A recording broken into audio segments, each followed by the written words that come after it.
Put your things down and leave them. Leave them to charge. Don't use them. I'm going to put them in my bag. I'm going to put them.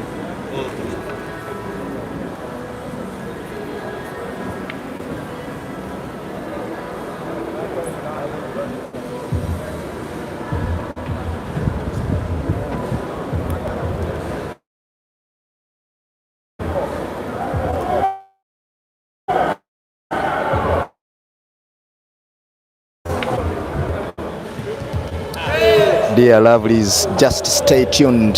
The match is starting anytime now, and we are just setting up a few things here. You are all welcome. Just get yourself a drink. The party is yet beginning.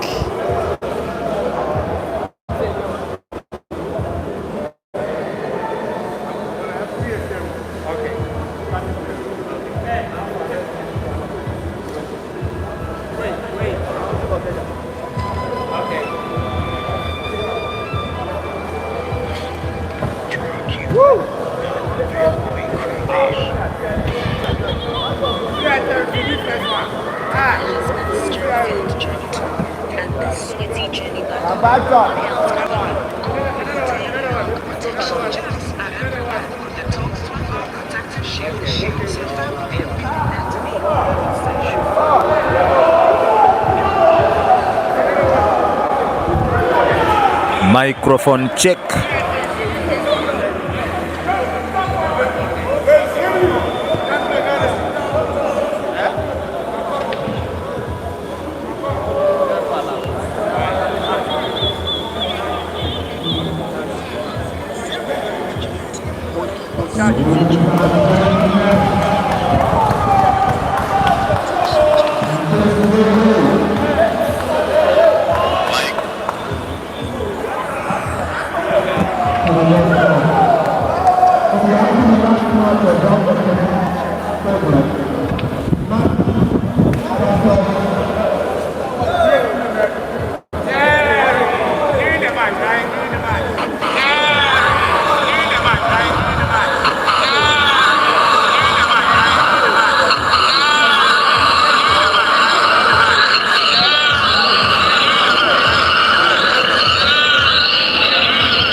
baveeyo bannaye.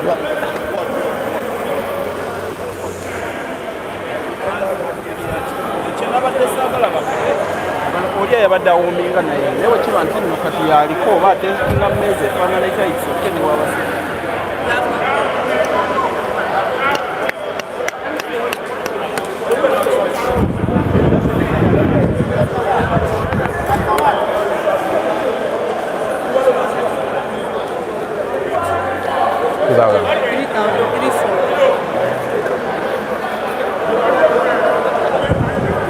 These ones are two.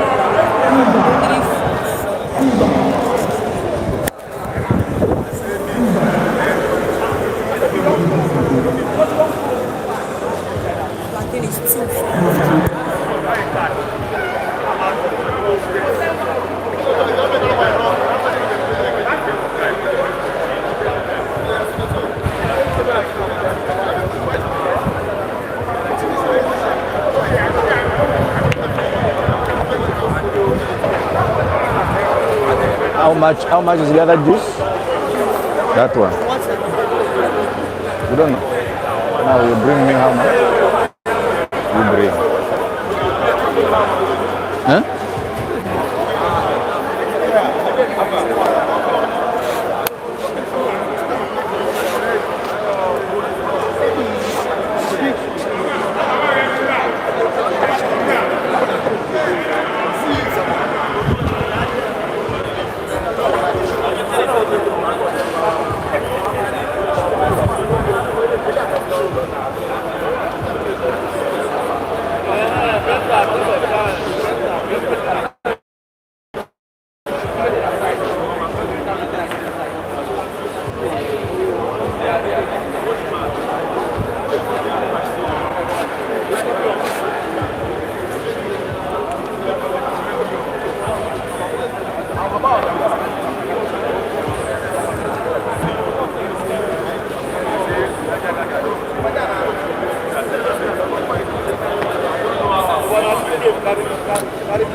Dear lovely fans, you are welcome to the Satellite Media, and of course tonight two titans stand opposite each other. Caesar Chandiga, the Scorpion, who is currently warming, and Jeremiah Naido Ganda.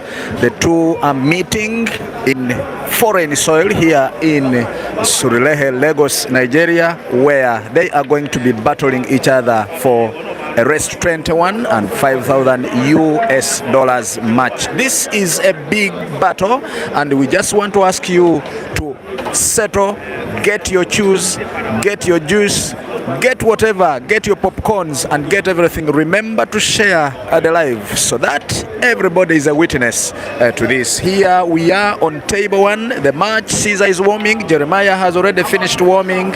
The match is going to start in a few, and we kindly ask you to just be patient with us. In a minute or two we shall be having the battle begin. And of course, my name is Richard Travis, bringing you this live match on the Satellite Media, and there is another stream on the Advanced Talent Agency. Stay tuned, share the live, like the stream, comment, and give in your predictions as the match is about to start in a few.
What you are witnessing right about now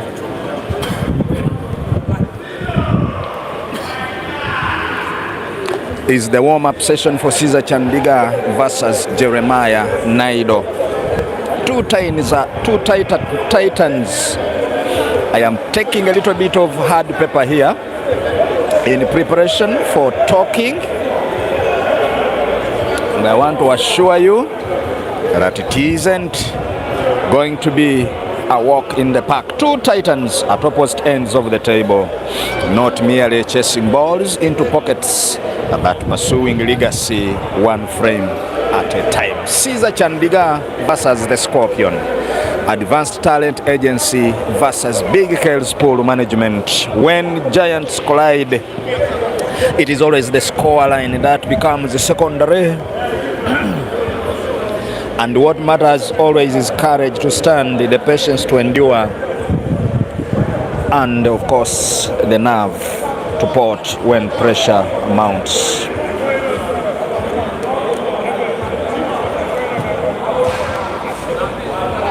A race to 21 it is, and it's not a sprint through familiar ground. It is a marathon through pressure, precision, and perseverance. Caesar Chandiga doing final touches on the warm-up. And of course, the stage is set. The lights are very bright, and the crowd is holding its breath. The Scorpion versus the Green Machine.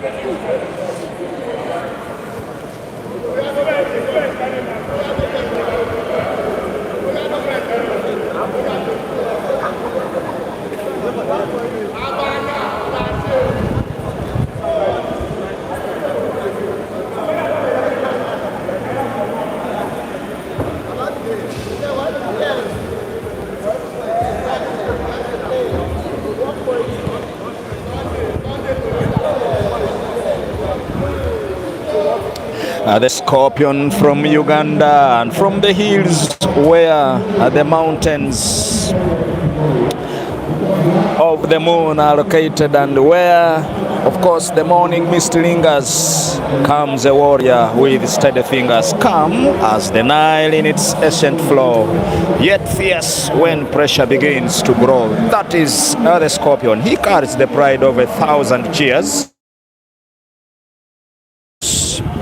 and tested years, each stroke a story, each port a song, a reminder that champions are built strong. The two giants are just, of course, facing each other and are waiting for whatever might come. The South African, Jeremiah Naido, aka the Green Machine, is from the southern tip where oceans meet, walks a hunter with measured feet, silent at dusk, sharp as dawn, turning difficult roads into paths.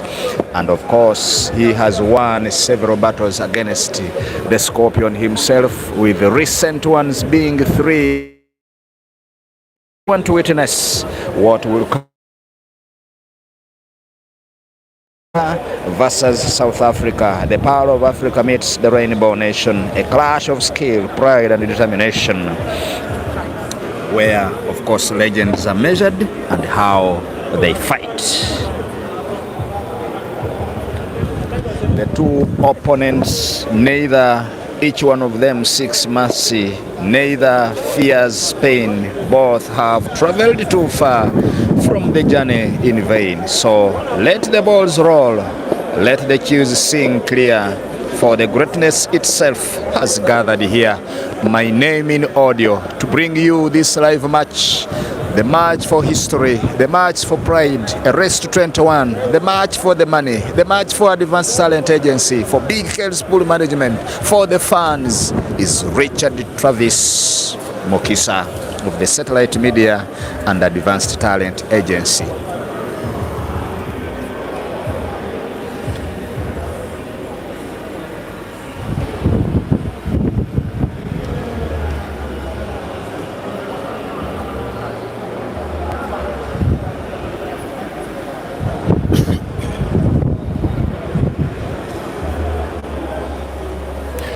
as Caesar and Jerry continue together. Big Kales is the man who is standing in front of Jeremiah Naido, as you can see from the pictures. He is the man putting on a brown cape. He continues to make a few logistics here as we wait for the door to open. And as the night deepens, tension grows, like thunder gathering before the heavens close. The Ugandan stands firm, patient and wise, reading the table with an angel's eye. The South African answers, fearless and bold, turning pressure into pockets. All is what we are to witness as a colleague brings some water and some drinks for these two. We shall be combining commentary here at a later time. Let just the party begin and everything will be flowing like the Nile flows to the north.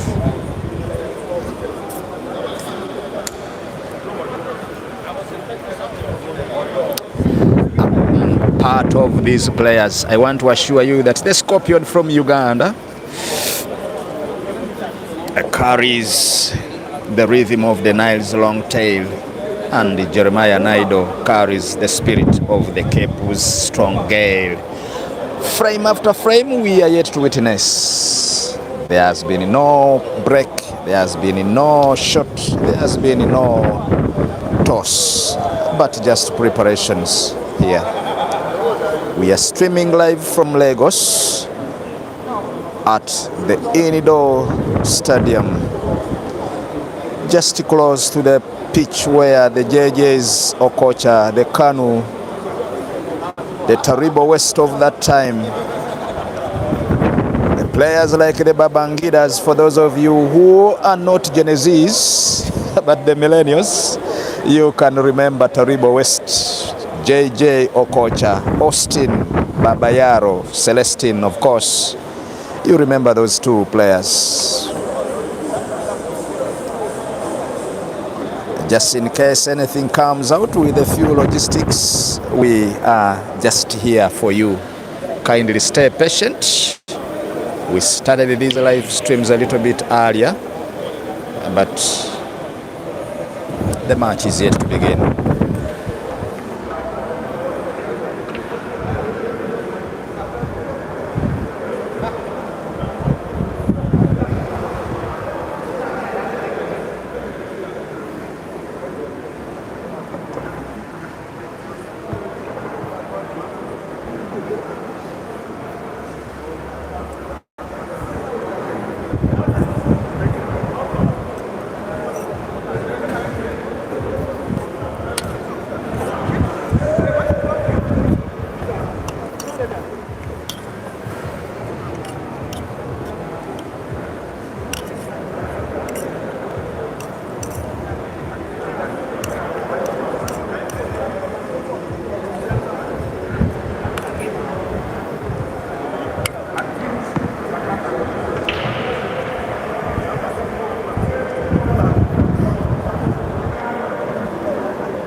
Peter.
Good evening, dear lovely viewers.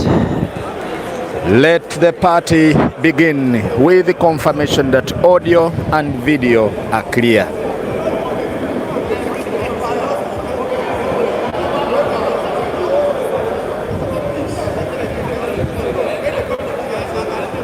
As they rock the balls, allow me to recognize some of my friends in the comment section on the satellite media. Bogere Moses, Katerega, Iklas, there is Shov and Tonde, there is Lajuili.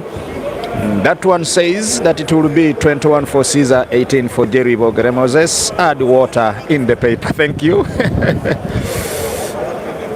And again, Kondwani Kachali, my brother, says, I'm happy to hear you, my brother Richard. I'm with you following the match live from Lilongwe, the capital city of Malawi. Thank you so much. Garabzi Eli, congratulations, Jerry. Eli is supporting Jerry Ganda. And then John Chanda, if you are Team Caesar, the goat, the Sofukata, sending me Solobe. Aha, Chanda. John Chanda, Caesar, the god, that is you. Green Machine, Fabi says, and then we have Tandai Ganyo. These are gladiators, you are saying. And Mushemeza Samuel, thanks for the stream, thank you so much. And then John Chanda, let's go Jerry, he will be schooled today. We are watching a live match. The two Titans have so far played one frame. Caesar broke dry but capitalized on Jerry's unforced error when he wanted a final roll of the black. By positioning a cue ball, he ended up missing the shot and scratching, and then Caesar didn't give a chance, came and had a second visit after the break and cleared the table. From Lusaka, John Chanda says, Caesar, the goat, aka the goatest. Thank you so much. And then Jovan from Gulu, you are welcome. Bogere Moses, Eden Joseph is supporting Caesar. Thank you. I love the predictions that you are putting up in the comment section, with this second frame looking to be going the Jerry way.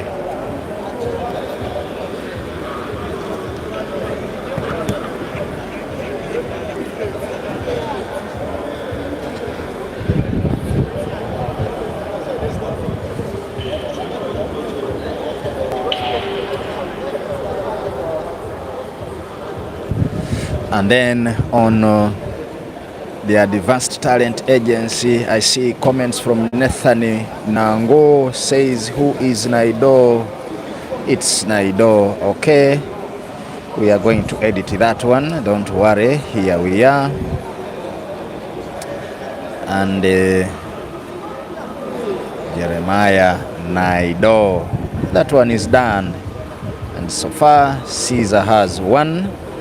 Jeremiah Naido is on 0. Thank you so much.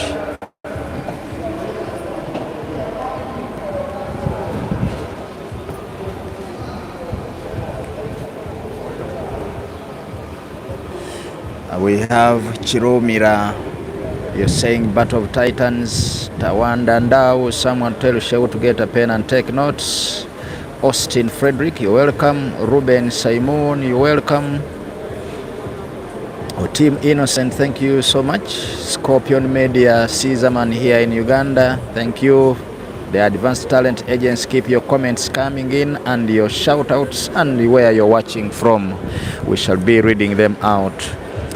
Someone is giving the prediction of 21-20 in favor of the Scorpion. Mustafa Mwayonele, Team Caesar, thank you so much. Or Team Innocent, I believe wine has to belong here, Uganda. Okay. We have Arita Eric Mokwas is, this is very best of the best watch worth night hour. Caesar Snookers once for another time. Going through your comments here, and it's lovely having you on the stream. My name is Richard Travis of the Satellite Media and the Advanced Talent Agency. Tonight we are watching from Nigeria at a place known as Sululehe near the Indoor Sports Stadium here in Lagos. Arita Eric says watching from Nairobi, welcome. Tayenda Ganyo, I think Jerry needs to cool down in some of his shots, but that is how he's built. The Baganda se bamulegereyo waggulu bw'aba takubyeko ku hard shot aba tazannye. Let's hope Jerry watched how the God schooled Jinte yesterday. Caesar, the Africa one, aka the Suffocator. That is John Chanda.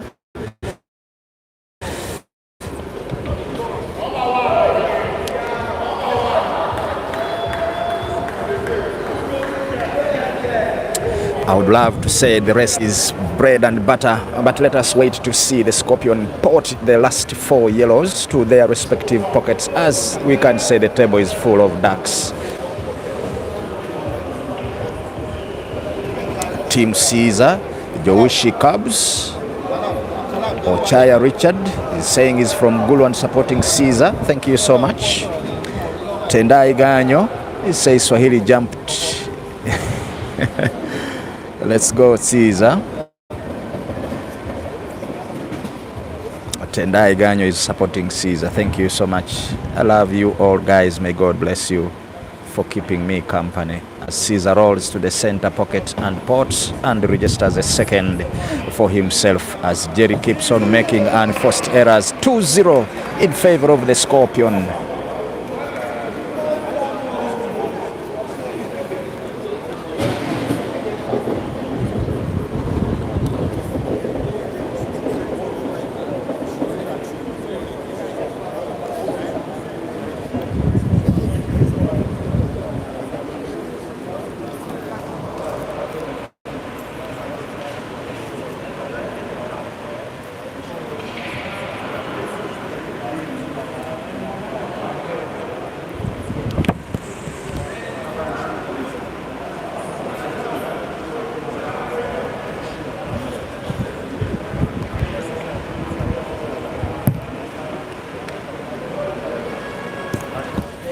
This Ugandan Caesar Chandiga representing the Advanced Talent Agency, breaking frame number 3.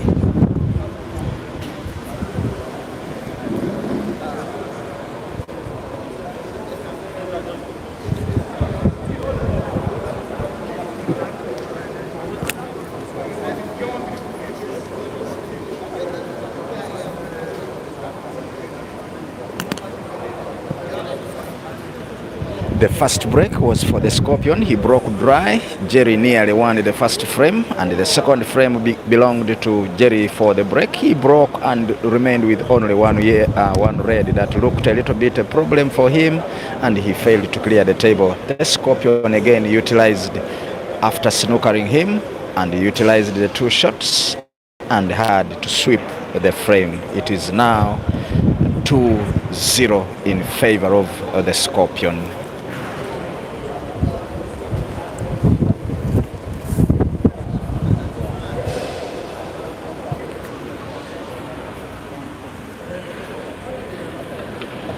Or Team Innocent, you're watching from Lira City. Greetings to all people watching from northern Uganda, the East African country. Lanimo Maguri says hi, Mr. Peter Simon. My name is Richard Travis. You're watching from the satellite media. Thank you so much. You're saying Caesar is on beast mode. He will win this. Support from Zimbabwe, Harare. Thank you so much. My man Mzala, Caesar will be winner. Thank you. Scorpion looks to be in good shape, both physically and mentally. That is Makogema. Naima Zala. It seems tonight I'm having very many friends from southern part of Africa, Zimbabwe, Lilongwe, those from Zambia, those watching from Mozambique. I love you all. And then some other friends. That is the Scorpion positioning cue ball almost at a very slight angle. He pots the black for the 3rd time. Caesar 3, Jerry 0.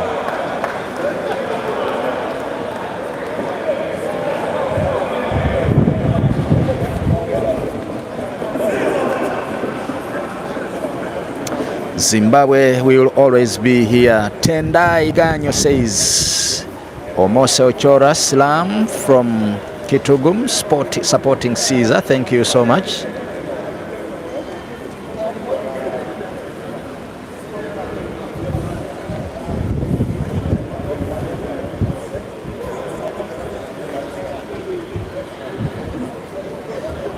Now the fourth break belongs to Jeremiah Naido.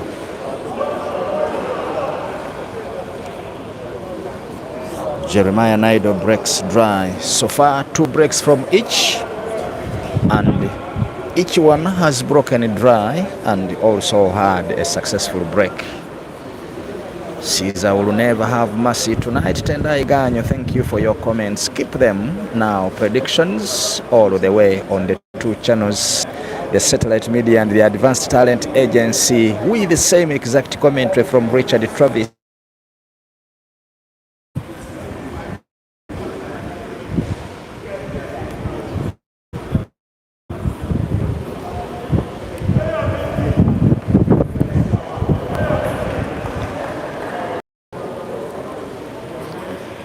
From the device I'm watching from on the Satellite Media, there seems to be some network glitch, but here we are. I think it's my network, probably that side it is okay. Kindly let me know. No mercy night, Caesar is the bad news. That is John Chanda. Thank you for watching.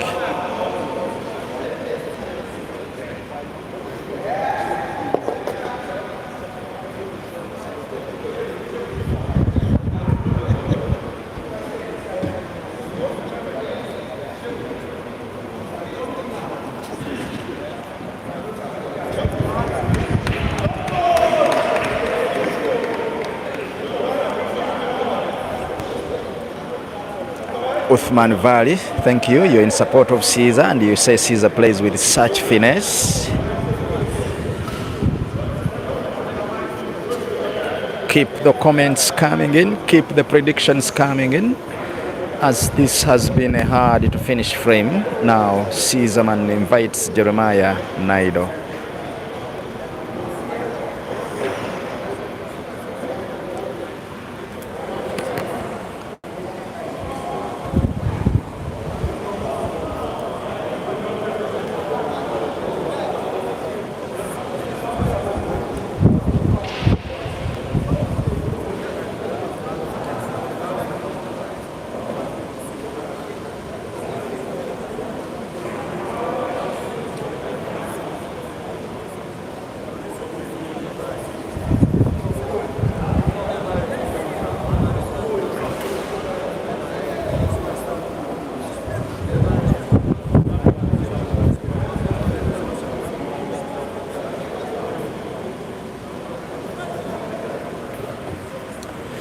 Now that is Jeremiah Naido again with the second visit of the table. Remember, they normally say, the English people, that the scoreboard measures frames, but real battle is measured in response to adversity.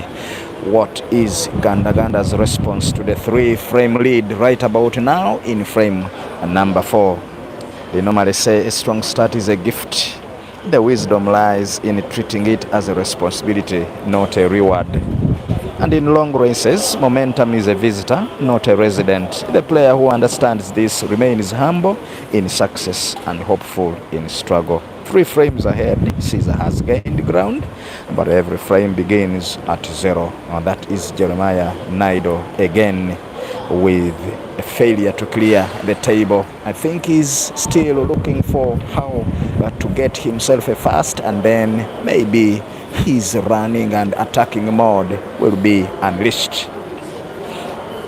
Victory, remember, is not built on spectacular moments alone. It is constructed from small decisions, repeated with discipline.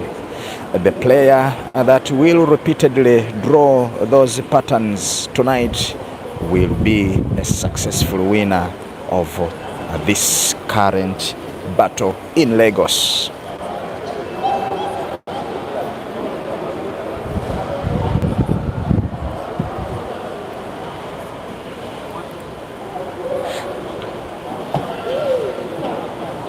He wanted to cannon the black surely, but failed in the first attempt.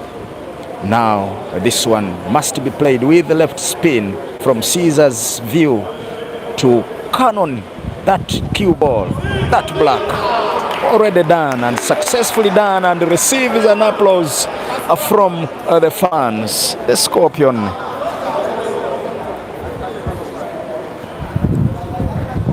They also say the greatest opponents are rarely across the table. They often sit quietly within the mind. Maybe the Scorpion has quietly sat in his mind to think about that problem. I really saw him from the time he was breaking this frame. Not really breaking, but from the time Jerry broke dry and Caesar was invited on table, it was the first thing he gestured. He actually looked at that ball that was frozen. For those of you watching, you can actually get back and see that the black was frozen, but Caesar now needs a sharp cut for it. Very successful. 4-0. The Scorpion leads.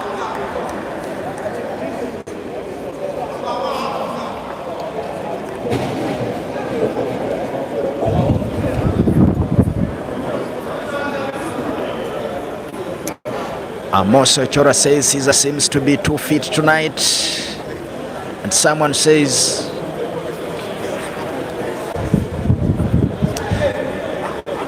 Marco Gema says respect both players, though Caesar seems to have that raised edge due to his international exposure. Watching from Malaba, Uganda. Send greetings to our friends from Malaba, Busia, Uganda, and all of those in border towns, Mutukula, those from Katuna. We are here for you, bringing you action, though very late in the night. But this is Nigeria. The match is being played at 3 minutes to 10, and I believe it is 3 minutes to midnight in East Africa. Tendai Ganyo says, you talk like a philosopher. Philosophy, psychology, sociology, and poetry are things that every man should be part of. Sometimes scenarios bring these for us to see. Caesar breaking frame number 5 and breaking well and potting a ball.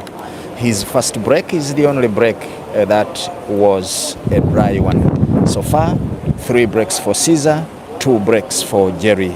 1 dry break from Caesar, 1 dry break from Ganda Ganda.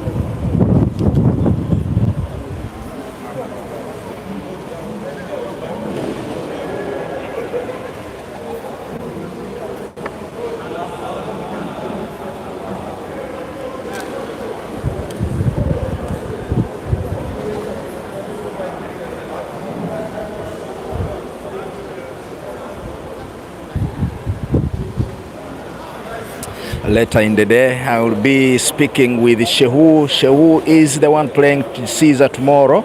Race 15 for $1,500 US. Later on, I will be speaking to Shehu and his brother and some other fans. But let the party first continue for us.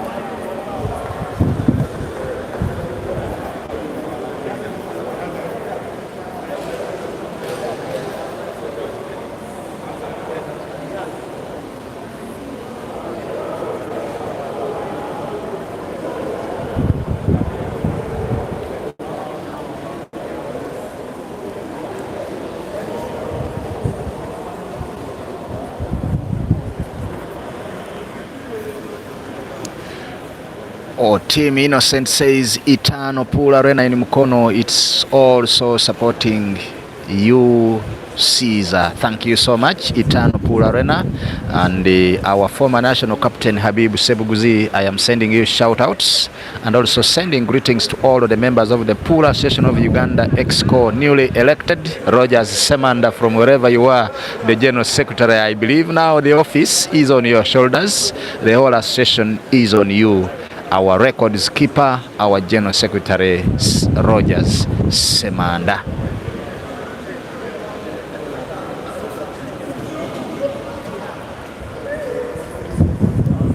Now Caesar must produce a very big shot here. A big one Oh, oh, he had positioned the cue ball very well for the black.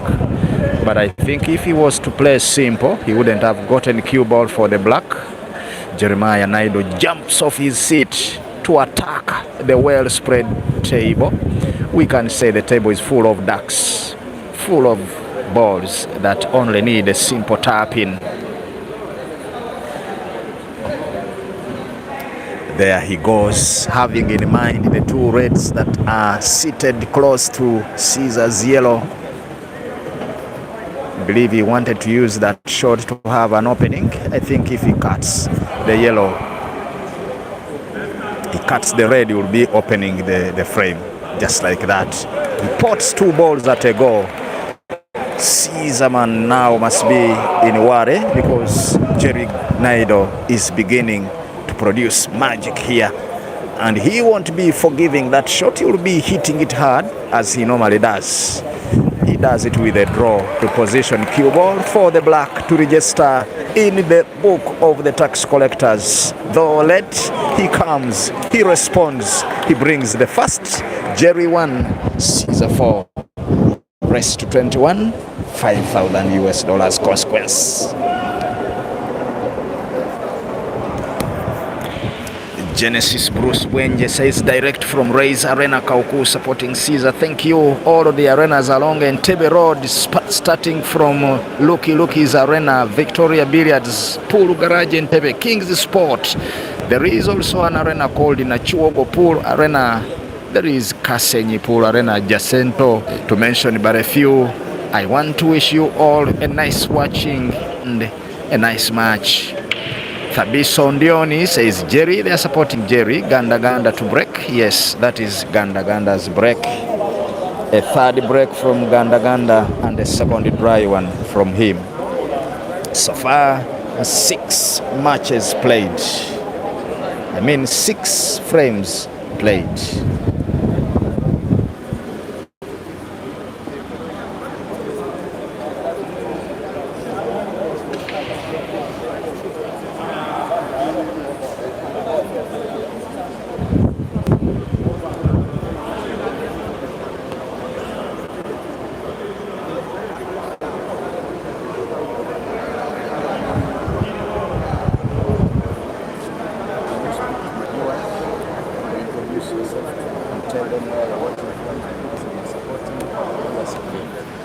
Yes, dear lovely viewers, we have a pool player who traveled some miles. He's going to speak to you. Yes, you're welcome.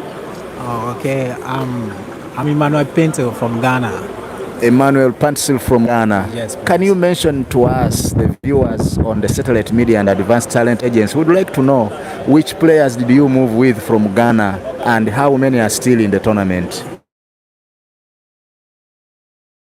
Ajumai, Daniel Efe, and so far, and Frank Sullivan are still in the. This tournament is very nice. First time participating in such tournaments, and I'm very happy being with you guys. And to the viewers there, do you think you are picking some things here to take to the Ghanaians there? And how do you see Ghanaian pool in 2 years from now? Yeah, so far, we are learning a lot here because this is our first time participating in such tournaments, and I think from here, when we go back to Ghana, we will do better. By the way, how many miles are there from here to Ghana? I think from by road is as 13 hours. 13 hours. Did you come by plane or by road? By road. By road, eh? Yes, please. So Nigeria borders Ghana, or there is another country in between? It's another country, Togo, from Togo to Benin before Nigeria. So you from Ghana, you go to Benin, then you go to Ghana to Togo, Benin, and then Nigeria. Yes, please. Nice meeting you. Now, whom are you supporting in this current battle here? Caesar is my favorite. Okay. Yes. Thank you so much, and maybe we will be inviting you again later in the day to talk to the fans. However, right now it is 5-1. What is your prediction? I think it's going to be 10, 10, 15. It is a rest 21. 21? Yes. Oh, okay. Let's say 21, 12 against Jerry. Okay, so Caesar is winning 21 and 12. Thank you so much. Yeah. That has been a player from Ghana, and thank you for watching, dear lovely viewers. I told you there are very many here, and I will be bringing a few of them to speak with you and also give you their predictions. Caesar breaks frame number 7 and breaks dry, making a second dry break in this match.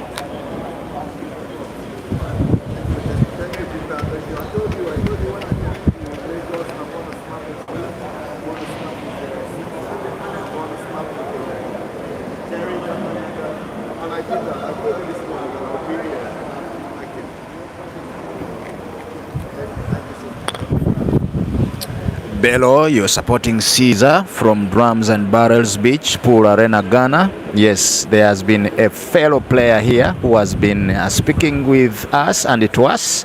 And thank you for watching. Kindly subscribe to the respective channels from wherever you are watching. Chitaka Melvin says Caesar always, 21-14. Tendai Ganyo says Caesar has no mercy. Uthman Valley, Jerry is taking this home. Once the engine is warm, there is nothing Caesar can do. Let us watch, let us keep clocked, let us keep our fingers crossed. Robert Kasirie, my brother Little Gwan, King's Sport, we won. Caesar, thank you for supporting. I had not seen your comment, but thank you so much. I'm ready to welcome you, detective from Nigeria. Bia wa kututa. Okay, I will be telling you tomorrow that I will be landing in Entebbe, but most especially on the 23rd day at around 8 a.m. in the morning.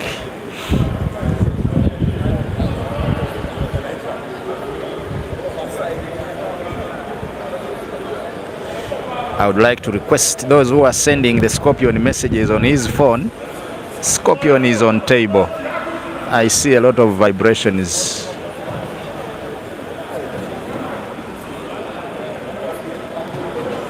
A beautiful opening of the balls there. Amo Mensa Isaac watching live from Sunyani, Ghana. Thank you so much. You are on the Advanced Talent Agency YouTube channel, and we appreciate your subscription. We appreciate the commenting, the shares, the likes, and the predictions. Amo Mensa, you're supporting Caesar. Yes, it seems Ghana fancies the Scorpion so much.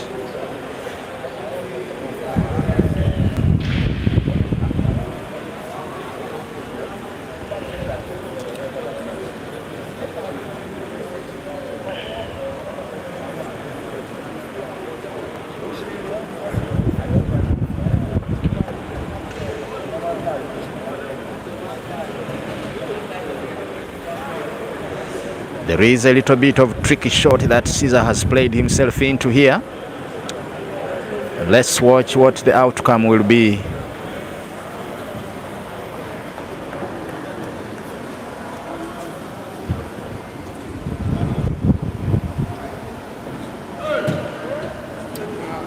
He needed a recovery. I am not sure from my viewing angle whether the recovery is a success. May be tempted to fast roll to the bottom corner pocket on the left of those watching from the satellite media, and he misses, unfortunately. Misses and misses big.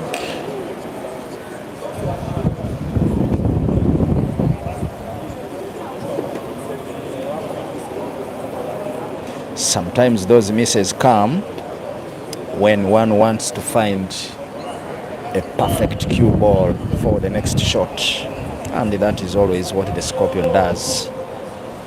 He doesn't play regular, he plays always for the next ball.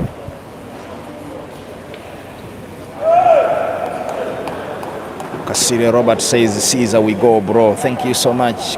Greetings to manager Clinton Jagwe of King's Sport Pool Arena, my home arena in Entebbe, Uganda.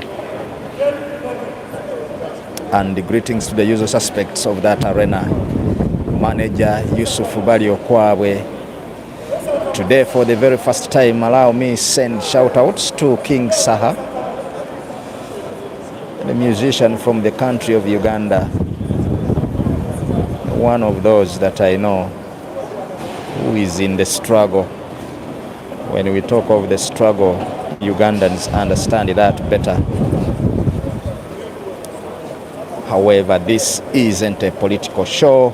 Let the party continue. The scorpion stinging the South African with a deep sting. Jeremiah seems to be going for a timeout. Jeremiah asks for a timeout as Caesar brings the 6th in, a race to 21.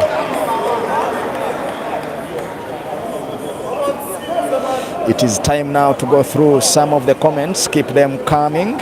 Made next door, thank you so much. Robert Kasirye ganda wange webale kubeera ku live eno. Ramke Caesar ajja kutuusa oyo mwesiga oyo Ramke kakati kantwala kakisa kano okubuuza ku baganda bange bonna abasibuka e Uganda mbalamusiza nnyo mwenna. Mwenna abali e Uganda, oba owagira Caesar oba owagira Jerry, mbatumiddeko mwenna omukama abampeere kyonna kye musinga okwagala buli ali wano. Bright chance here, I support Caesar and he's going to win the match. Khalid Kamoga Blood, one day say you're bad. Thank you for coming to the live. Khalid Kamoga, one of my usual suspects from King's Sport Pool Arena. And then on the satellite, on the Advanced Talent Agency, we have Moments from Caesar all the way, Dr. Ndu Makado Caesar Manne. Otoli Mamosa says ajachiulira asabyemu ka timeout. Jerry has asked for timeout. Keep those comments coming in. Keep the predictions coming in. Timeout should be at least after 10 frames. But Jerry, I think, felt that the engine was lacking service. There he goes for a 2 minutes timeout. 6-1 is the score.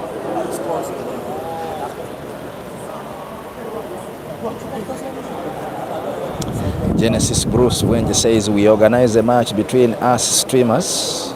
You know very well that I can beat all of them. Nembasa nemitwe.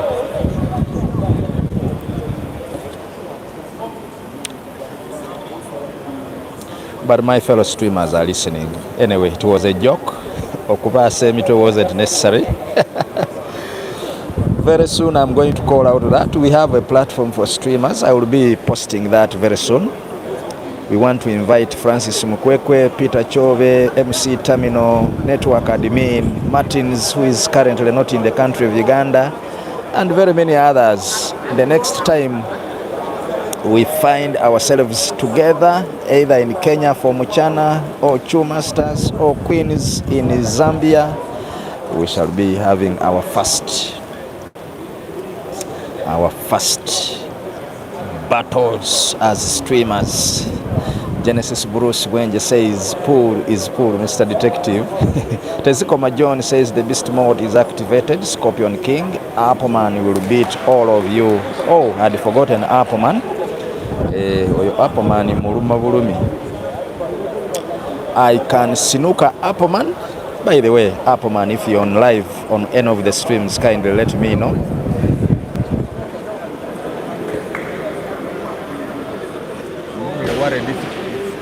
But I think that is okay. I'm only worried if I think it's okay.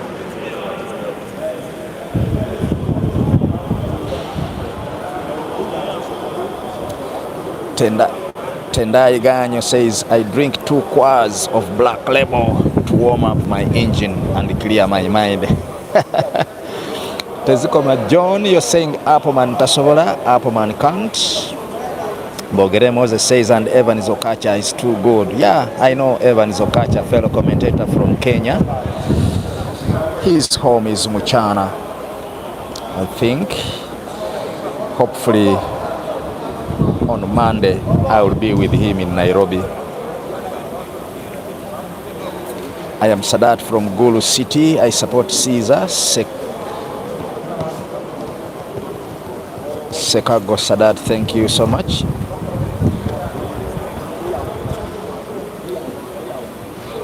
Othman Valley. Genesis Bruce Wenje, only if you are as poetic as Peter. Rem Transnational, that's Ronald's pool style. Not your game strategy, bro. You can't snooker. Anyway, Rem knows me very well. I am an attack-minded player who likes exploring with the cue ball movement. I like playing left, right spin, running English on the cue ball, 1 o'clock, 7 o'clock, 6 o'clock, 12 o'clock. Appleman, you're laughing at me. I know you heard me mention that I can snooker you all the way.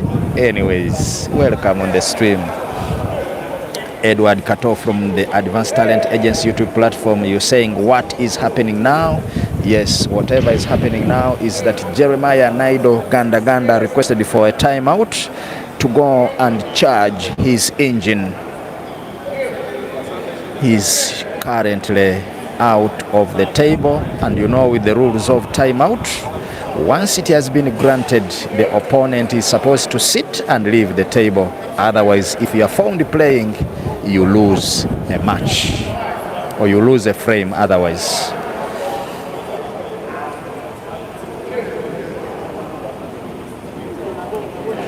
Lopwana Water says he loves the pronunciation like the scorpion stings.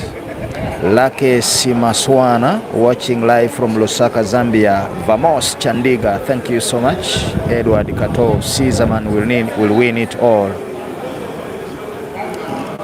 Yenzeche Ine says, never kwasa, oba novasa. Nembasa mitwe. Edward Kato, thank you for your comments. And dear lovelies, let us now receive your comments and in terms of predictions. Teziko Majon says we really need that battle between you guys. And Made Next Door says he likes Appleman. Thank you for liking my brother.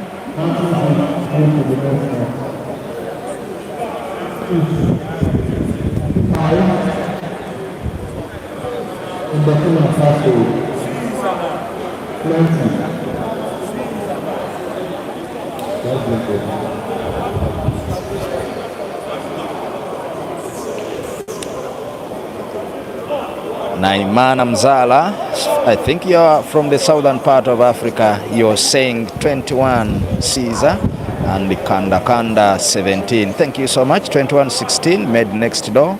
Genesis Bruce Wenje, but even some streamers are not known, so how will you call them? Yeah, we know ourselves actually. There is a platform where we all belong. Francis Mukwekwe is here with us. Simon Peter is here. Appleman has already gotten the information. I believe MC Terminal will be getting the information too. There is Mr. Martins. There is Kit Media from Northern Uganda, my brother. There is also Network Admin and other streamers that are coming up. Yes, we shall gather and have that tournament with time, I believe. Satellite Media, you are welcome to Nigeria. I really appreciate your presence in Nigeria. Thank you, Don Prince.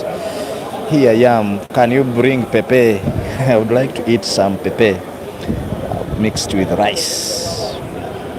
Marco Gema, Richard, how long is the timeout? Jeremiah is on his way back to the table. Genesis Bruce Wenje, if you are a streamer too, thank you.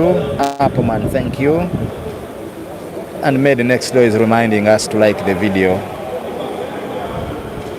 21-15, Lopwana Woto says, Edward Kato, thanks man Satellite for your services. That is Edward Kato. Jesuit Trap 254 representing. This will go to Chandiga. Isaac Koyuku says that's why Jerry always celebrates when he wins Caesar, because surely he is not easy to beat.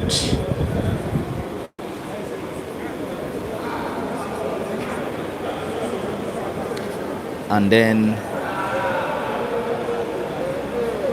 Lopwana Water says 254 loves Caesar, that is Kenya. John Osire, whomever wins, they are both great players, but I'm Team Caesar. Jerry Gandaganda returns on table to break frame number 8.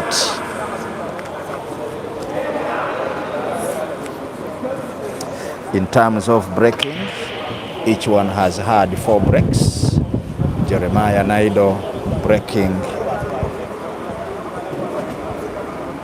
frame number 8.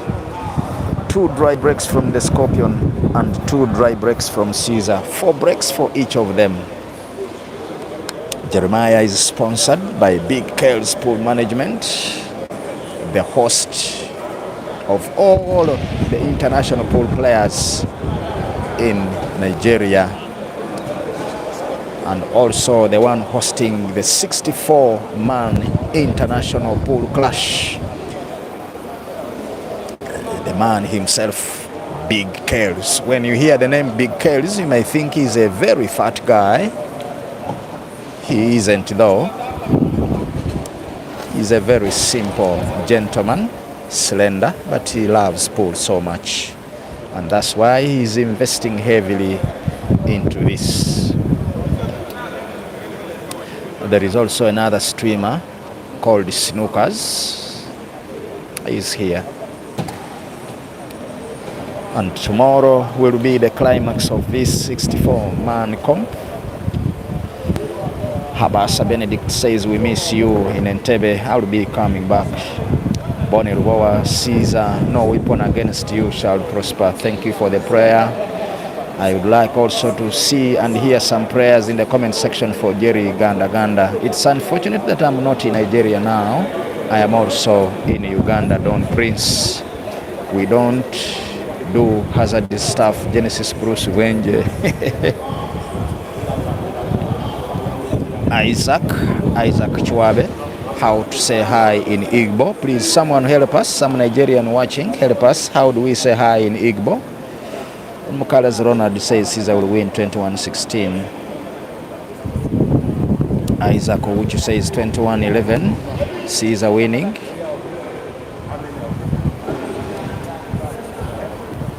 And Lopwa Awotu says, I fear Jerry, but I'm safe with the Scorpion because it can sting. Slender man with a big heart, Uthman Valley says, that is Big Kales. Jerry is not a weapon, he is the bulldozer. What of 10 o'clock, Kasirie Robert? Neritombere chindeka ndi namba 3 mu 2 munange ate gye banteekeeyo naye ngenda nentunulira enamba eyo neŋŋamba ne mbakwatako bwe nti namba 3 mu 2.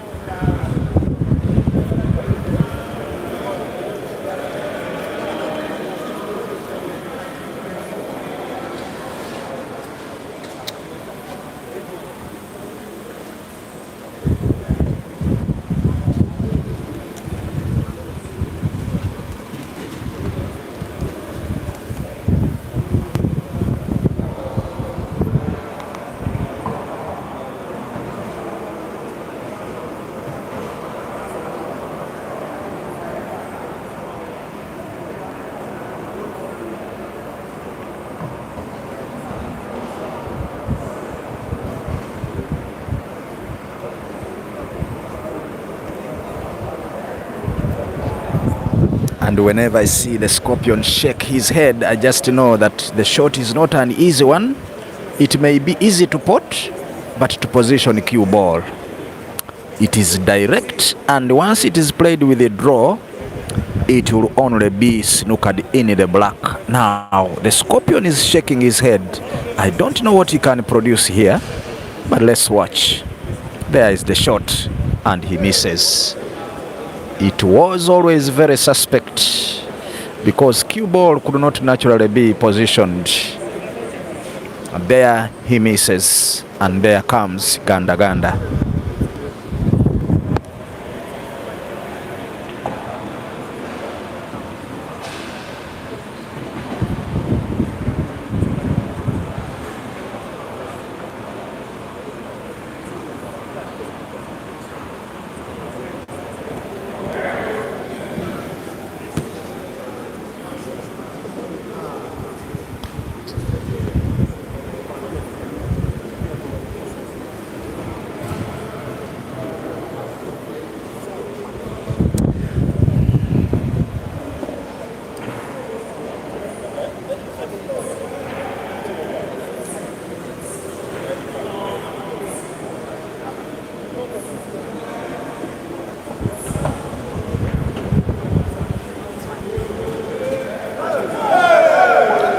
And that is the Scorpion with the perfect placement of the cue ball. Remember, the Scorpion does not announce its sink, it simply leaves a mark. He does it and makes it look so effortless. A lead of 5 frames wanting to be extended here by a pot of the black to the same center pocket. And there the shot goes. And there comes a pot for the Scorpion.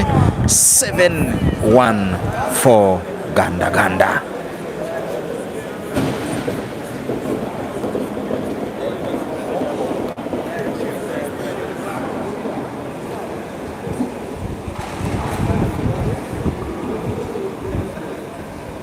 Mugera Julius says, but they should prepare for us a betting site for the pool game very soon and very soon. Just keep your fingers crossed. Just stay waiting. Caesar receives a handshake from a very darling fan here. He's appreciating the manipulation of the cue ball. It was having some left English on it, causing it to move and increase the angle of deflection to the left cushion and positioning it. Break number 5 for the Scorpion is a dry one. 3 dry breaks and 2 successful breaks. Ganda Ganda jumps off his chair. From timeout, he didn't yield anything. Another beautiful cannon by Ganda Ganda. The yellow that he cannoned is the one he wants to pot to the top. And he pots.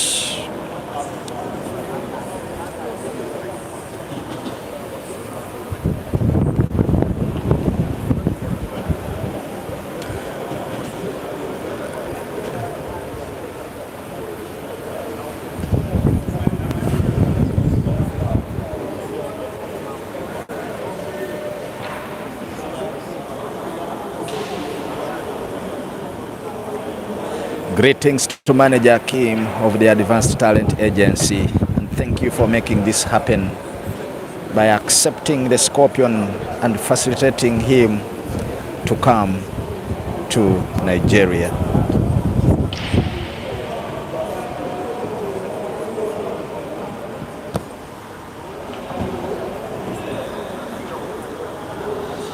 When the river finds its course, it does not argue with the rocks. I have always said that. Ganda Ganda again plays himself into trouble, playing the yellow into the red. He's not believing what is happening tonight, but he tries, and he tries successfully.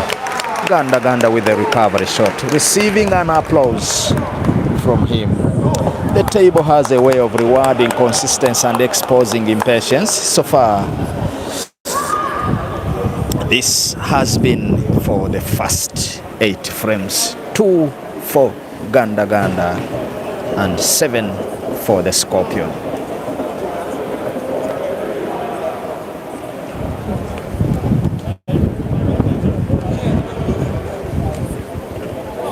For those of you who have done mathematics at an elementary stage, you know very well that if the Scorpion wins another 7 frames, it will be 14-4 according to the ratio at which they are playing. That means another 7 frames will be 21-6. Successful break from Ganda Ganda, a 5th one with a pot.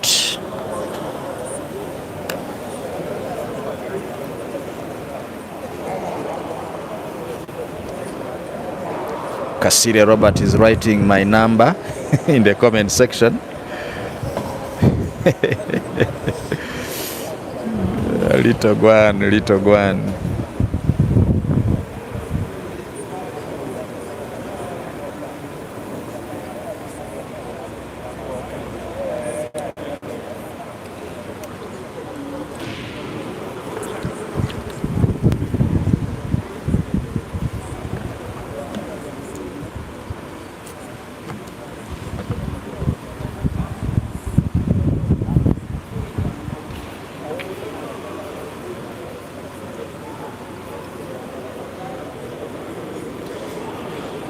Yes, Metlef says Ganda Ganda is in trouble. Keep those comments coming in. It is what is keeping us here lively tonight. A journey traversed with a group is a journey worthy moving.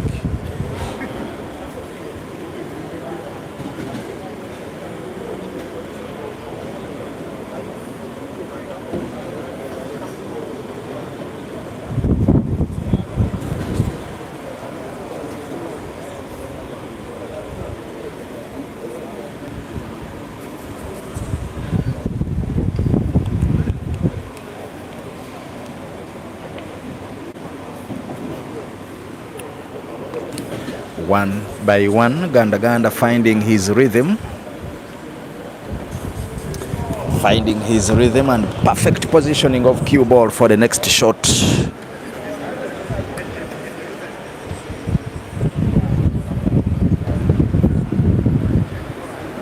And Jerry's task right now is not to win the match right about now or the rest.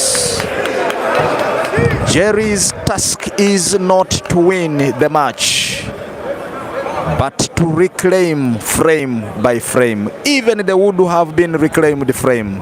Jeremiah Naido scratches. Oh, what a misfortune from him.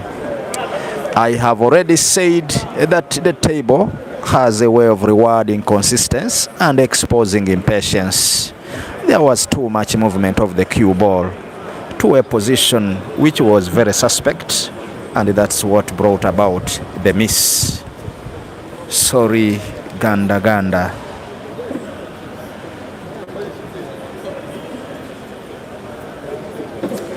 Caesarman has a score to settle.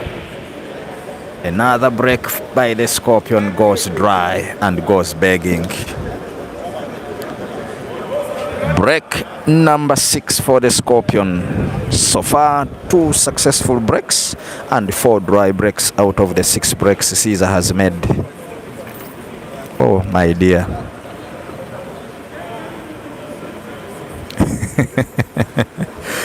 Genesis Bwenje, onoonya ki mu comment section ekyo oyogedde kyaki?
What are some of those words that you're mentioning in that language? Can you mention to my fans? Okay, what I said was that we have a Caesar here in Nigeria. He's all the way from Mushin. Caesar! That's him there. Okay. Caesar. His name is Caesar. Now, whom are you supporting in this match? Yeah. Well, I'm a fan of Caesar.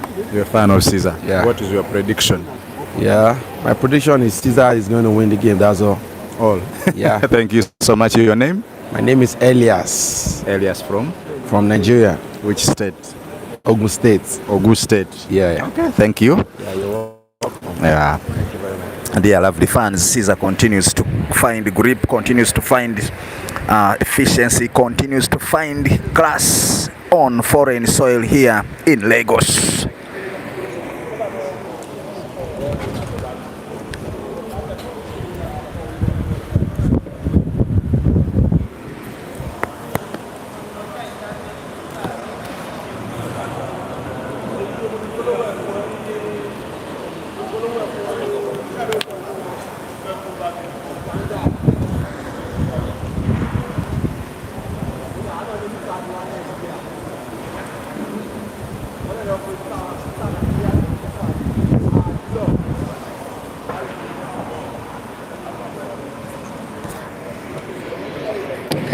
One time in the counseling sessions in my high school, a teacher told me that a tree laden with fruits does not boast. It simply bends. Fruits do pick. Because once it boasts, people can fail to pick the fruits. And now we are beginning to see Caesar's game are beginning to resemble that quiet strength. A 9-2 frame lead. It's not built on luck. It is something that is visible, a result of invisible discipline, if I may say. The Scorpion man, not even speaking to anybody, but it's just speaking with his cue.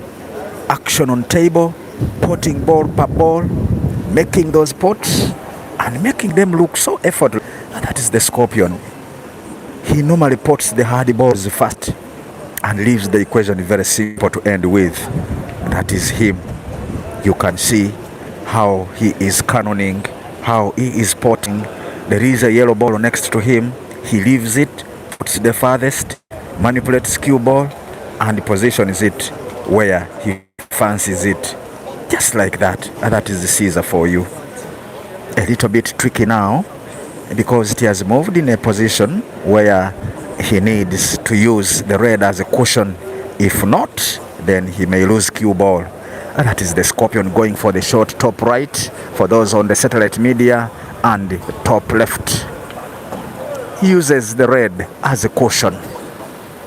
The cue action is very clinical tonight. Very precise, very perfect. The whole length of the table to position cue ball for the 10th frame in a race to 21. Dear lovelies, it is becoming a one-sided encounter. It is turning bloody for Jerry the Green Machine.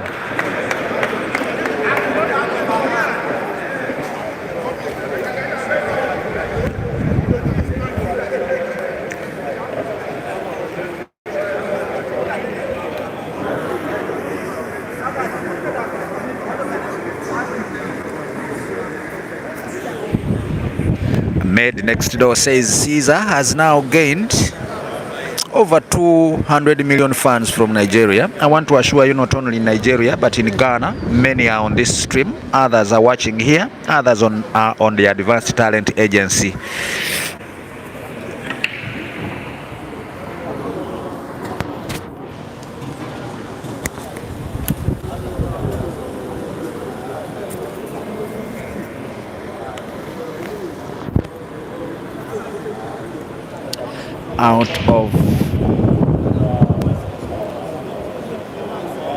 Out of the 7 breaks, Caesar has 4 successful breaks. And Jeremiah, out of the 6, he has 3 dry breaks. The Scorpion must play while knowing that the black isn't very palatable, isn't suitable, isn't portable. He must look for a shot that will open that ball. Frequent Nare says no recovery for Jerry. Maybe there can be a luta continua for Jerry. Jason Collins Chongo says, Caesar, work on your brakes. Latho Molea, thank you for that. Ganda will not make 10 frames with such recklessness. Anyway, it isn't recklessness. He also doesn't wish, but you never know. It is because maybe it's a bad day in office.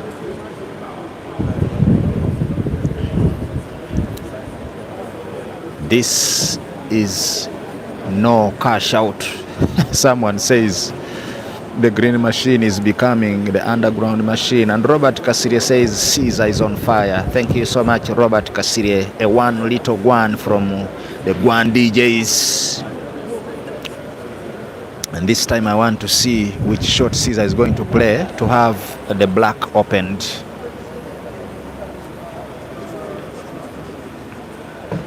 Imagine. Look at this skill from the Scorpion. I even sometimes wonder whether there are schools that teach this kind of cannoning of balls. For every problem, Caesar always finds a solution. This man. Oh my goodness. Class after class, magic after another. The Scorpion feeds our eyes to the best optical nutrition. Very delicious shots here from the Scorpion. I can see fans rewinding, wanting to see how he opened, and also had a successful pot in the center, whereby every pool player can acknowledge that center pockets are always the hardest in a game. Kundu Eric says Caesar is a big player. My son Caesar. Tendai Ganyo says I need a pool coach starting tomorrow. Made next door. I think you are believing that pool is not your mother. Jerry will ask for timeout again. That is Bogere Moses. Genesis Bwenje is in the comment section saying Caesar Jerry is not Tom Cousins. He's just having the same color. So don't do revenge on a wrong person, I beg, please. And then some players from the Advanced Talent Agency YouTube channel. Jesuit Stripe says fire Chandiga. And Metlef is saying he is reckless, moreover facing a lethal player, Caesar. I think he's not wishing for the mistakes he's making. It is just a bad day in office. Only 10 blacks needed. We go Caesar, man. That is Chitaka Melvin. Jerry's crashing out. Moha, he says this is a breathtaking pull from the Scorpion. Makogema.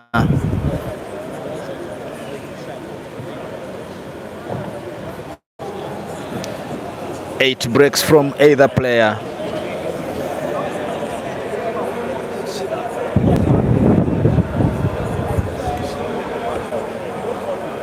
However, Caesar has only had 3 successful ones.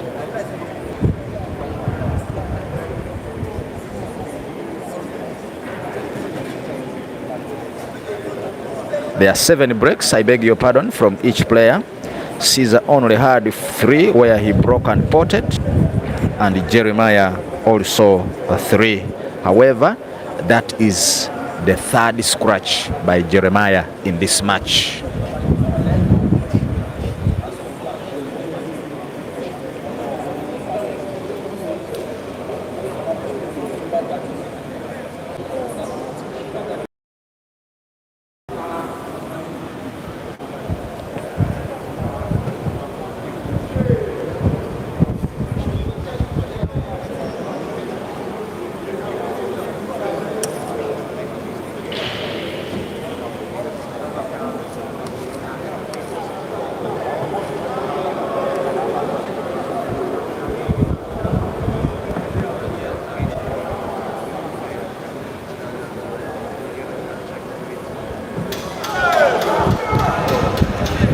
Bread and butter is the rest.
Wala.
Yes, just shortly to my fans watching on the satellite media, Okay. your name and maybe your channel because you're a fellow streamer, and greetings to them.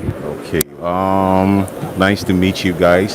This is my very first time meeting Mr. Richard out here, the media man for ATA.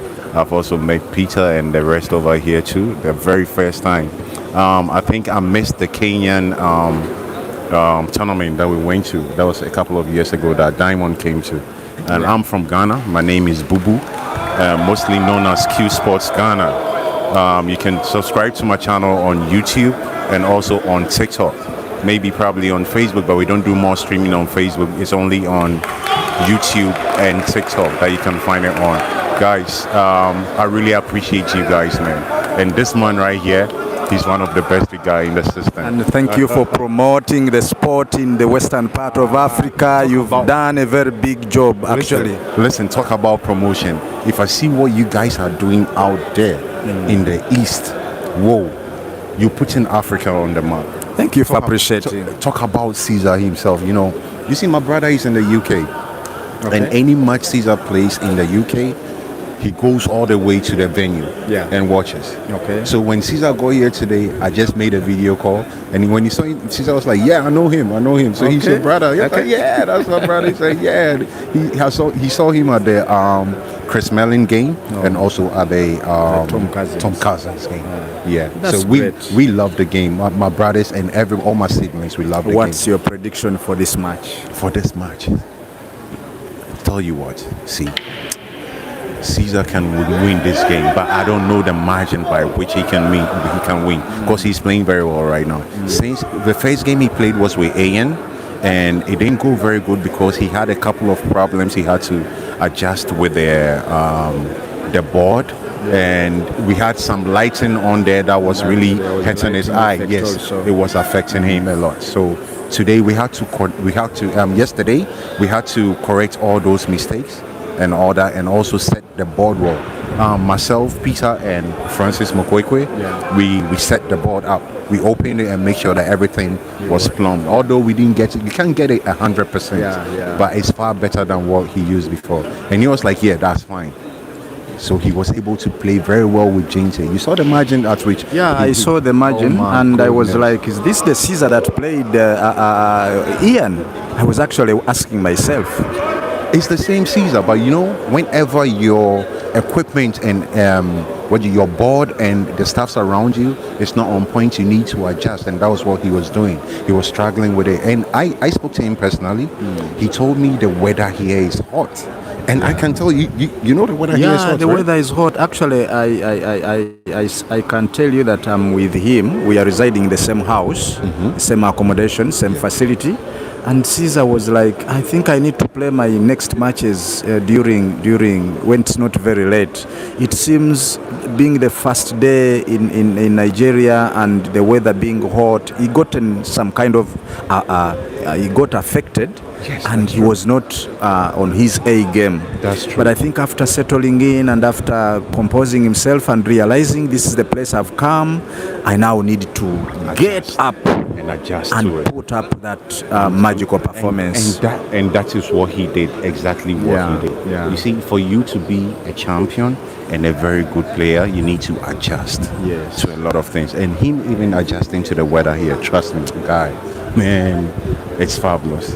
Yeah, It's we fabulous. all had to adjust, but it's been nice meeting you. Oh, very, very and beautiful. it's See, fun I mean- being here, putting all the sport Oh, my to goodness, the bro. East Africans, South Africans, and you to the West Africans. This is very good. I believe Very, very very beautiful. soon we shall meet I'll make sure our I don't other miss- friends.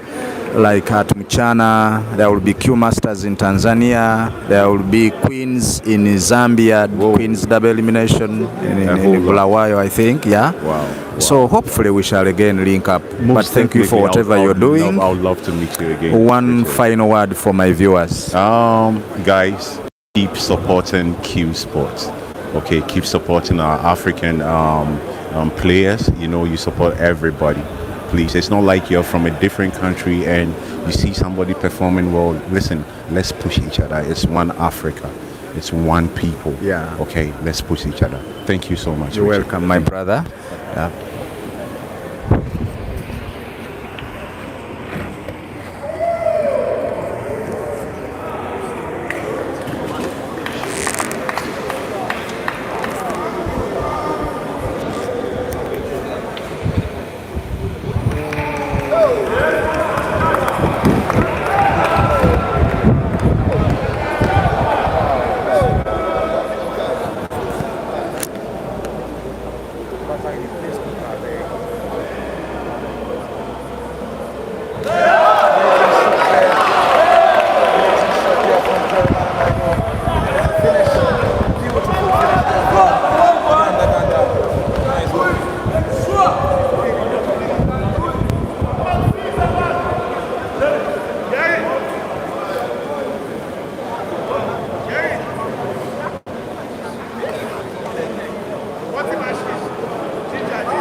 18 frames so far played, with Caesar having only 3 breaks out of the 9 breaks made, and Jerry Gandaganda having 4 successful breaks out of those that he has broken. 9 breaks for each. Now Caesar going for the 10th break of the match and breaking frame number 19. The Scorpion, the Desert Scorpion, who sting. He's wearing a t-shirt labeled the Scorpion. We are calling him the Desert Scorpion because his sting is felt long after the shot is played. And the architect of silence, Caesar himself, building victory frames while letting his cue do the talking. In this match so far, he has been the collector of frames. In this match so far, he has been the collector of frames. I can see people here are saying, I want to visit Nigeria. That is made next door. You're saying you want to visit Nigeria. Their food is just too appetizing, only that it would I would eat snails. Anyway, there are no snails, but prepare for paper.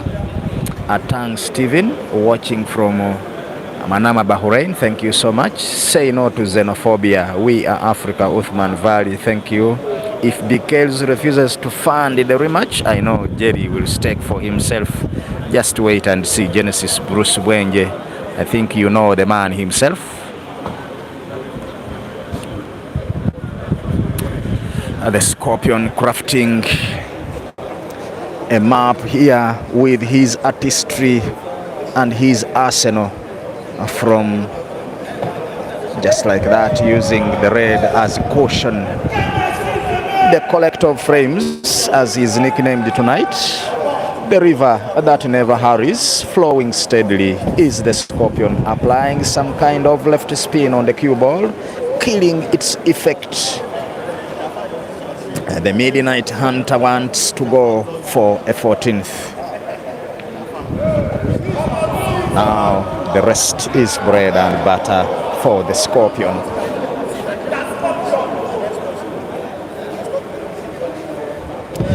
In frame number 19, Caesarman has been the custodian of composure, guarding his emotions while pressure knocks at the door, guarding his shots while he needed them most.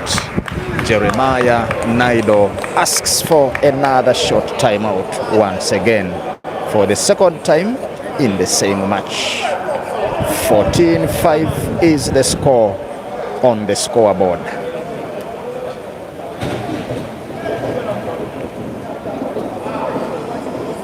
Little Guan, one little DJs from Guan DJs.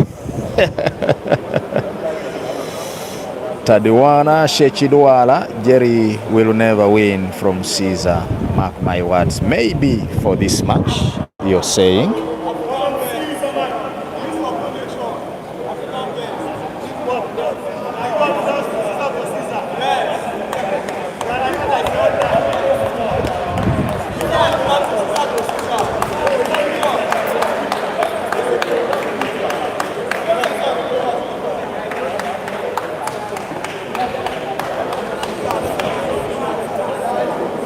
Guys, let us utilize this timeout to like the stream, to put our predictions and also put in our comments as the battle still continues, as the fire, as the magic still unfolds in front of our eyes. The poet of precision sits in waiting. He has not moved anywhere ever since he had his first break.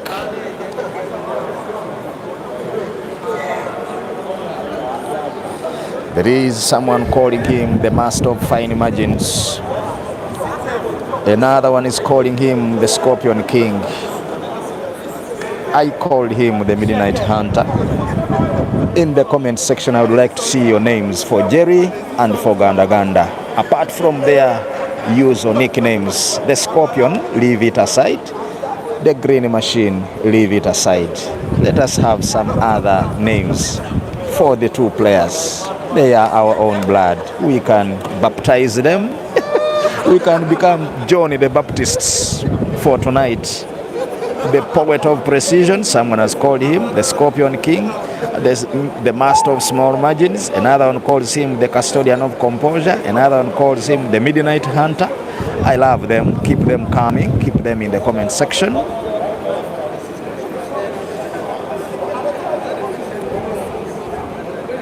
I would like to check on my brothers who are watching from the Advanced Talent Agency once again.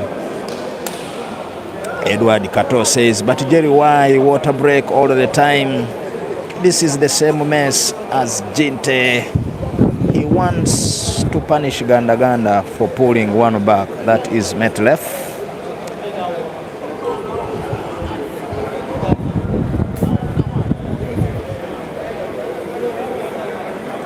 Yes. Eagles Anto says Scorpion stings. Made next door is calling him the ruthlessness mercenary. Someone is calling him the king of battles. Tadiwana Chidwala. I mean, the whole entire life Caesar is bigger than Jerry. Made next door calls him the ruthless hunter.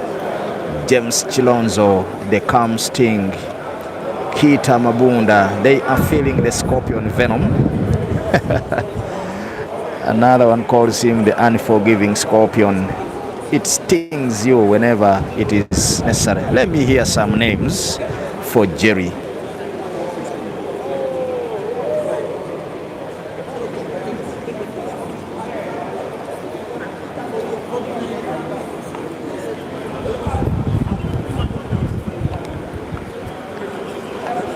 Chitaka Melvin calls him the Juju controller. If Ibrahim Kayanja was watching this, he would call him the Jama controller. Frequent Nare watching from Zimbabwe. I love the sport. Thank you so much. My one and only Caesarman, let's go. Edward Kato says Green Machine or Bulldozer. Eagles Anto says Jerry. And then Kundu Eric says Jerry Sharpshooter. What a good name. He shoots sharp even from long distances. Behold the Scorpion, The silent emperor of the Emerald Plains, whose cue speaks in whispers, yet echoes like thunder. All of that is being felt by you, dear lovely viewers who are online and those that are here in the arena watching the match. Someone called him the collector of frames. Another one called him the Midnight Hunter. Another one called him the tax collector. It's a race to 21, dear lovely viewers. So far, there are 19 frames played and Caesar is leading by 14 frames to 5. The pool cheater of Africa is Jerry. Because of his speed, African potting machine, Jerry. This silence is sponsored by the Scorpion. I am reading your comments, dear lovelies. As we type the comments, let us also hit that like button, the thumbs up. If you have not subscribed, kindly endeavor to subscribe. And you can also share this live to your lovely friends, to WhatsApp groups in your respective countries, wherever you are watching, so that those who are resting right now can have this match watched in the morning from their fingertips. Jerry comes back on table.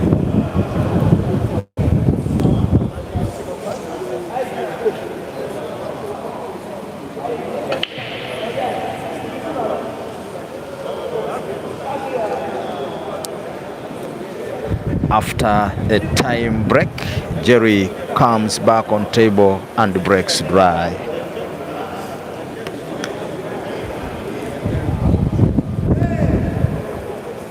James Chilonzo calls Caesarman the scanner of pots. The Ugandan hunter Sekago Sadat calls Caesarman, watching from Kenya, geez, amazing. Jetit Wina, I can call him the scan of pots. Caesar hot seat. The Witcher, the Chew Master. Thank you for all of those names. Jeremiah is feeling the venom of the tail whips. And that is Amomensa Hisa ACTV.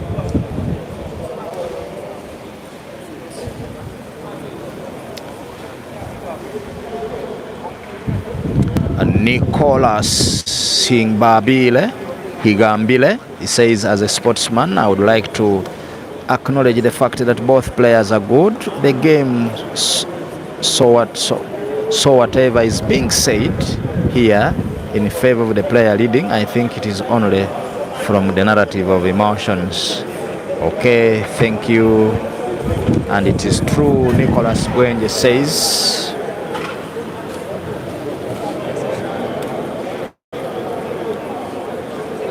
From whatever I know is that Jerry Gandaganda has won Caesar in 3 consecutive matches on different soils. I think in South Africa and maybe in Zimbabwe, Caesar had taken like 2 or 3 matches without having a win against Jerry. And actually when this match was about to start, most of us thought that the Scorpion would actually be head to head by now.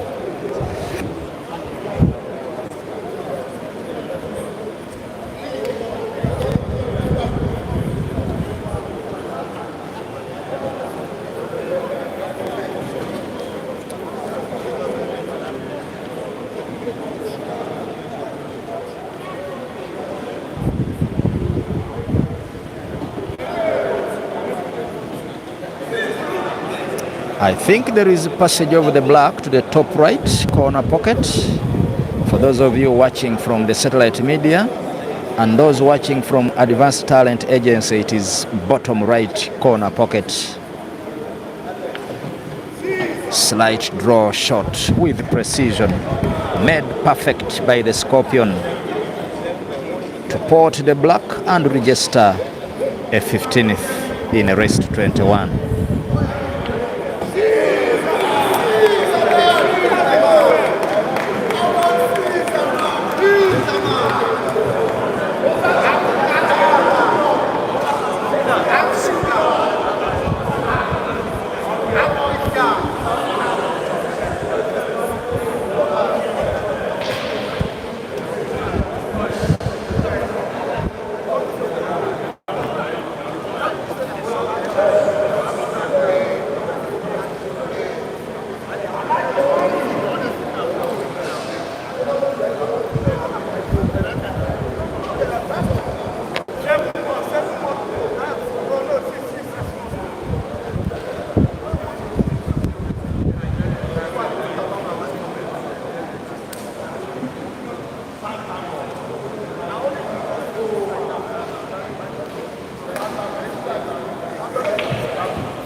The 10th break becomes a successful break by the Scorpion, and the 4th successful one out of the 10 broken frames by the Scorpion.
What a beauty, what a swerve, what a shot, what a magical from the Scorpion.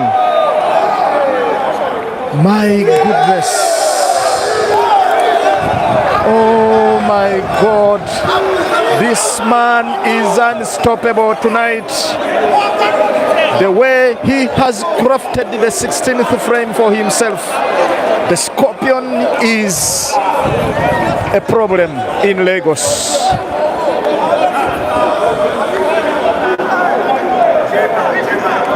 Oh my goodness.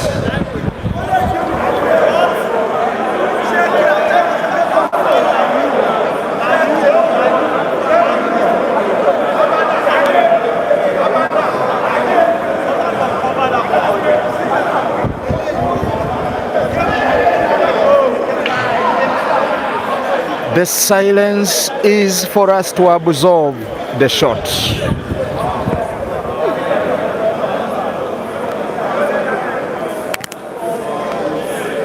Oh my goodness.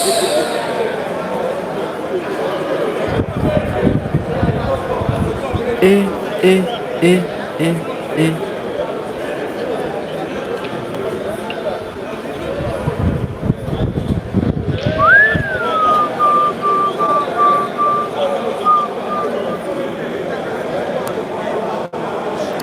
Very epic indeed, very magical, very historical, the shot it was.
Just when we had wanted to write off Jerry from this, he failed to port the second last red. However, the Scorpion still marches on with 16 frames to 5 against the Green Machine, who has again missed.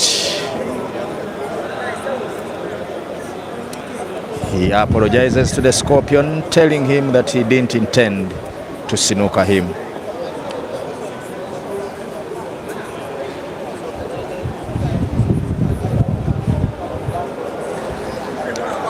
He is the Emperor of Endurance, seated upon and firmly upon the throne, built one frame at a time. The cartographer of destiny, someone with a pencil, drawing the route to victory while others struggle to read the map.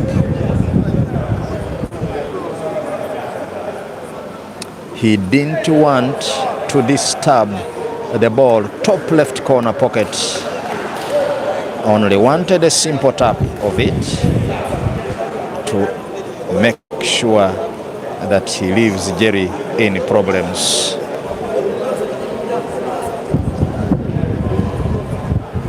Makogema says this is breathtaking pool.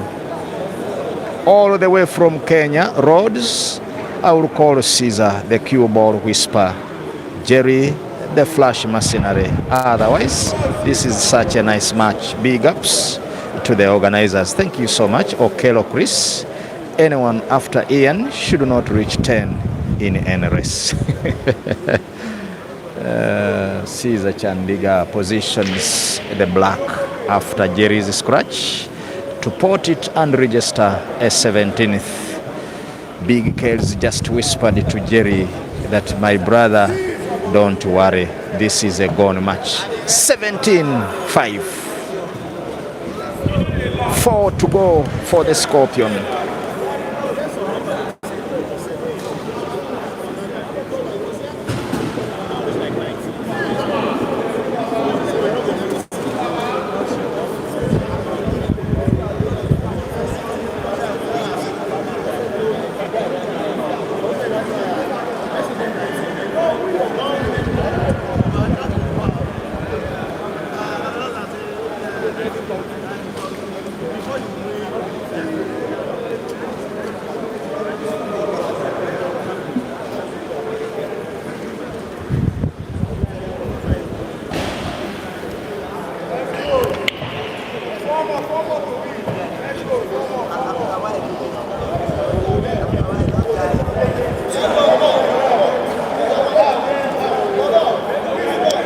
Five successful breaks by the Scorpion.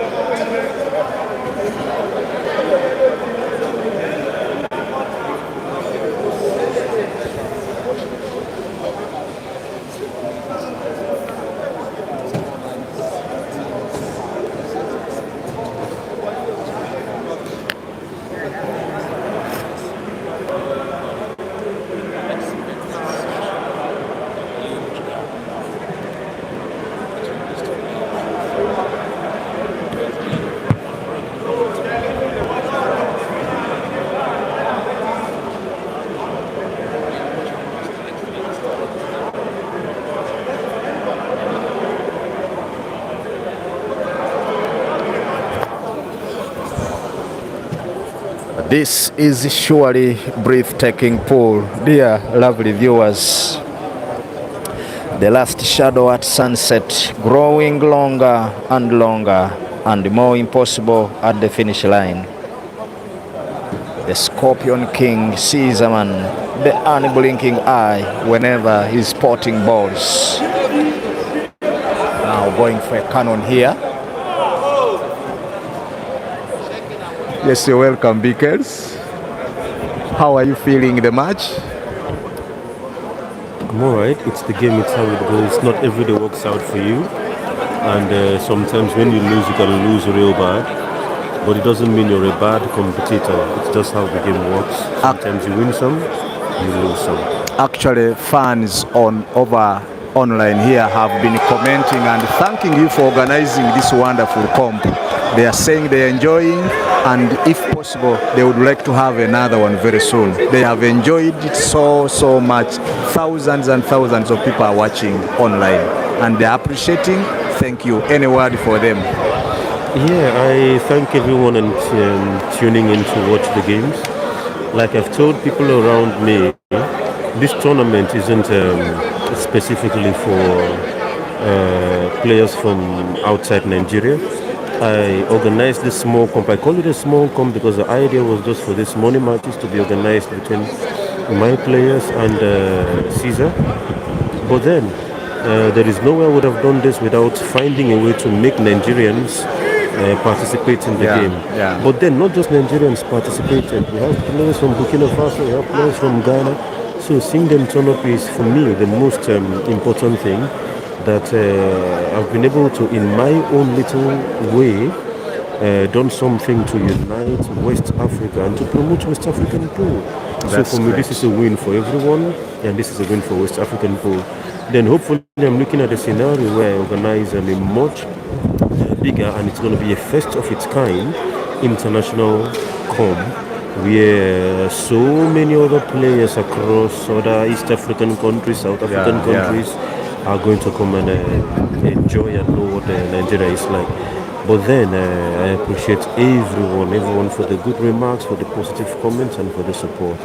Thank you so much, and we wish you a good stay here. We have actually enjoyed Nigeria, and please do not forget to invite us in case any other next one comes up. Absolutely. I'm already cooking the next one, and trust me, it's going to be as massive as it can be.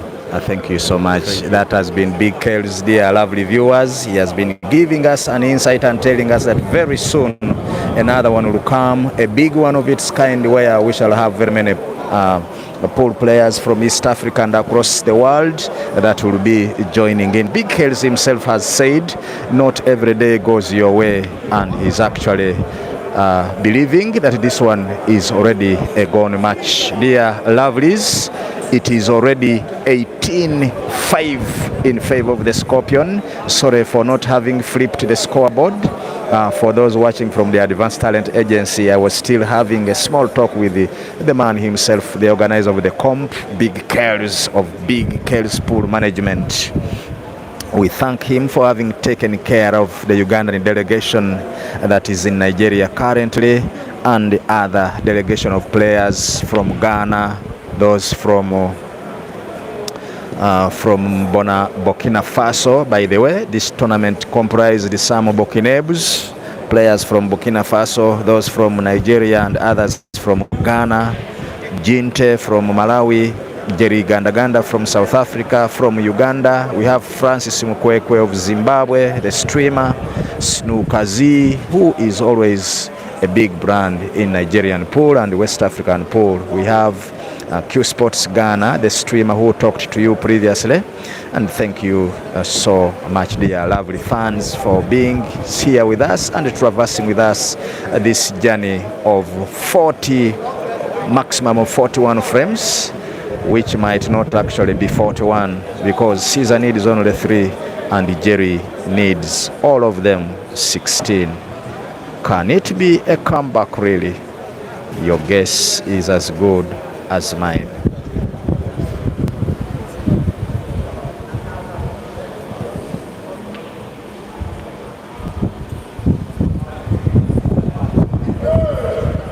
Omuganda agamba nti akweteeze oba akuteeze mu kkubo bw'oba omusobola ogenda ofuuwa luwa. Wuuyo Scorpion naye bw'atyo bw'aseyegguka ng'afuuwa oluwa agenda afuuwa kubanga gwakutte amusobola. Naye ate era be bamu abagamba nti atamukutte y'agamba nti kwatira ddala onyweze. Kati Scorpion yamanyi obuzito bwaliko. I want to tell you, dear lovely fans, that this pool game here is a problem. Yesterday when Caesar was playing Jinte, after the match I saw him sweating, and that's when I realized the magnitude of these games. I saw Caesar sweat, and I realized that maybe you really feel the weight whenever you are playing. It is 19-5. Jerry to break. So far 11 breaks for Caesar, and 5 have been successfully done. The rest were dry breaks. For Jerry, 10 breaks.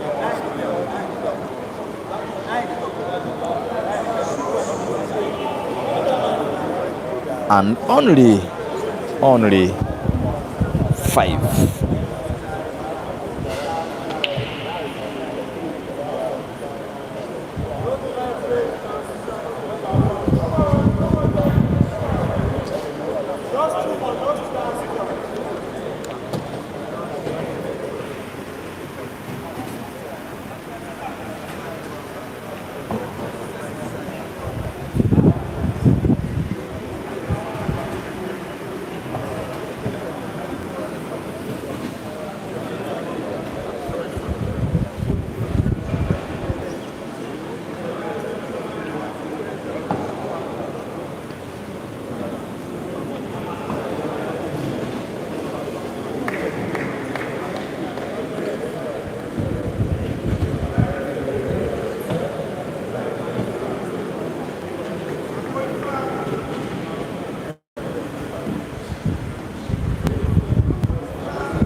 Yes.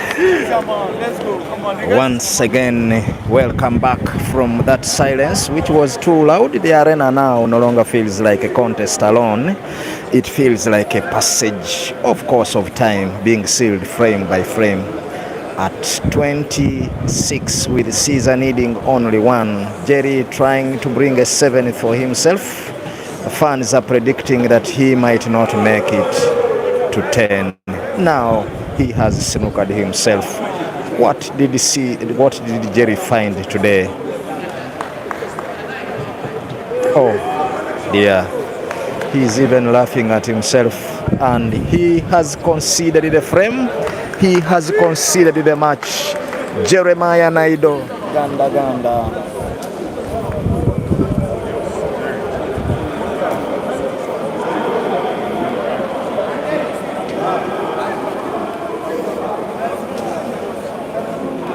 Interview. Makati, Simon. Hey, interview. Dear lovely fans, wait for the interview from the Scorpion.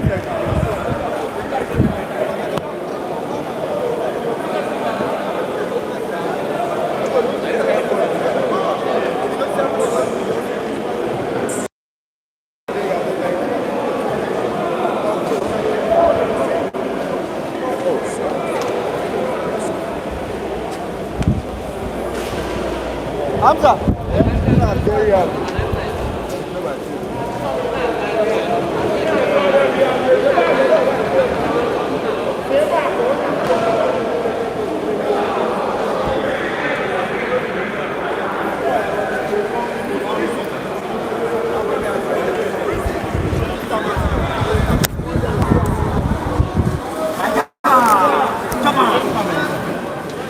Francis, help me adjust here. A bit behind. Caesar man. Super, bravo! The man of Surujede.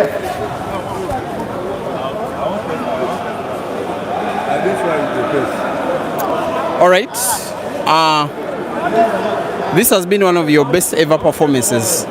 It is the second time you are humiliating Jerry in a money match. Today, it has been a bit too much. What was the inspiration? What was the fire burning in you to produce such a performance? Doing exactly what you did to Ginte, doing the same exact thing to Jerry today.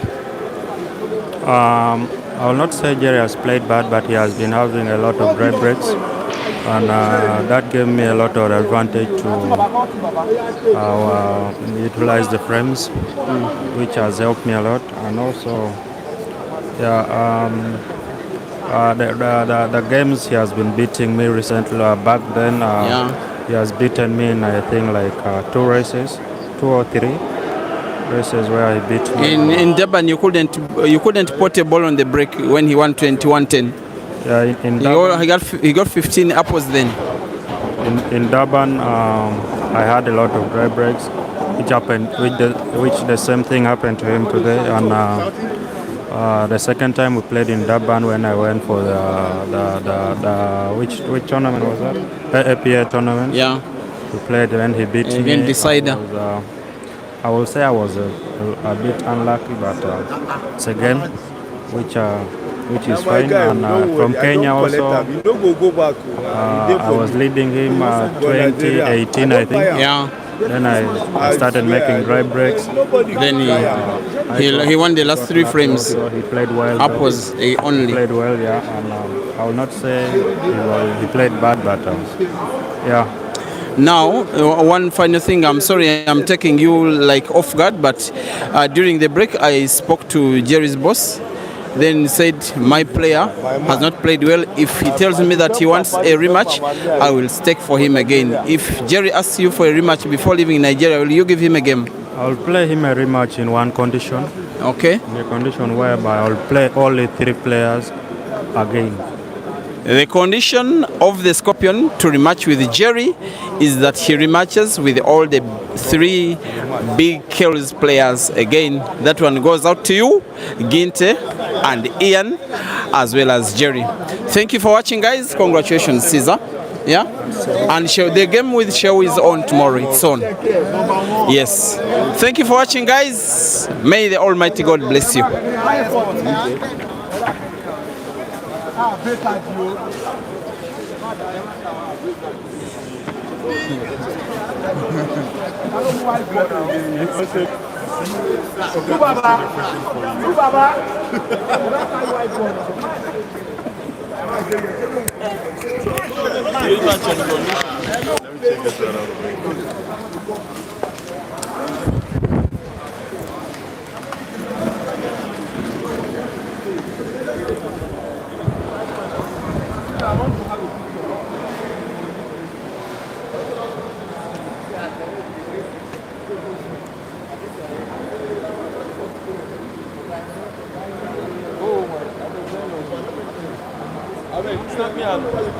Richard.